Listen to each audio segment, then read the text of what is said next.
ಕ್ಲಬ್ಗಳಿಂದ ಜನತೆಯ ಸಾಲದ ಪ್ರಮಾಣ ಹೆಚ್ಚುತ್ತಿದೆ. ಗಾಂಜಾ ಮಾರಾಟದಲ್ಲೂ ಇದೇ ರೀತಿಯ ಅಕ್ರಮ ನಡೀತಿದೆ. ಪೊಲೀಸರು ಸಮಾಜಘಾತಕ ಶಕ್ತಿಗಳ ಜೊತೆ ಕೈ ಜೋಡಿಸಿದ್ದಾರೆ. ಸಾಮಾನ್ಯ ಮನುಷ್ಯರ ಪಾಡೇನು ಎಂದು ಶಾಸಕ ಅರವಿಂದ್ ಬೆಲ್ಲದ್ ಪರಿಷತ್ನಲ್ಲಿ ಪ್ರಶ್ನೆ ಮಾಡಿದ್ದಾರೆ. ಪೊಲೀಸರಿಂದ ಹಣ ತೆಗೆದುಕೊಂಡು ಟ್ರಾನ್ಸ್ಫರ್ ಮಾಡಲಾಗ್ತದೆ, ಅದರಿಂದಲೇ ಅಕ್ರಮಗಳು ನಡೀತಾ ಇದೆ ಎಂದು ಅರವಿಂದ್ ಬೆಲ್ಲದ್ ದೂರಿದ್ರು. ದಾರಿಲ್ಲ, ಹಂಗಾಗಿ ಸಮಾಜಘಾತಕ ಶಕ್ತಿಗಳು ಬೆಳ್ಯಾಕ ಶುರು ಆಗ್ತಾವ. ಅವಾಗ ಪೊಲೀಸರು ಸಮಾಜಘಾತಕ ಶಕ್ತಿಗಳು ಯಾವಾಗ ಒಂದಾಕ್ಕವು ಅವಾಗ ಕಾಮನ್ ಮ್ಯಾನ್ ಹರಾಸ್ಮೆಂಟ್ ಶುರು ಆಗ್ತೈತಿ.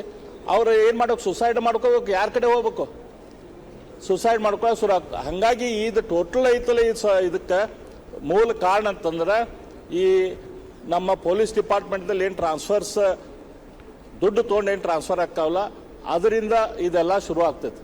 ಹಂಗಾಗಿ ಇದನ್ನ ಸಂಪೂರ್ಣವಾಗಿ ಇದೇ ಸರ್ಕಾರಲ್ಲಿ ಎಲ್ಲ ಸರ್ಕಾರ ಇದ್ದಾಗೂ ಇದ್ದಿದ್ದು, ಆದ್ರೆ ಇದನ್ನ ಎಲ್ಲಿ ತನಕ ಇದು ಅಡ್ರೆಸ್ ಆಗೋದಿಲ್ಲ, ಅಲ್ಲಿ ತನಕ ಕೇವಲ ಕಾನೂನು ತೊಗೊಂಡ್ಬರೋದ್ರಿಂದ ಸ್ವಲ್ಪ ಮೇಲೆ ಎಲ್ಲಿ ಕೆರದಲ್ಲೇ ತುರಿಸ್ಕೊಳ್ಳೋದಕ್ಕೆ ಹೊರತು ನಿಜವಾದ ಸೊಲ್ಯೂಷನ್ ಆಗುದಿಲ್ಲ. ಇದನ್ನ ಸಂಪೂರ್ಣ ಸೊಲ್ಯೂಷನ್ ಬಗ್ಗೆ ತಾವು ವಿಚಾರ ಮಾಡ್ರಿ ಅಂತ ನಾವು ವಿನಂತಿ ಮಾಡ್ಕೊತೀವಿ.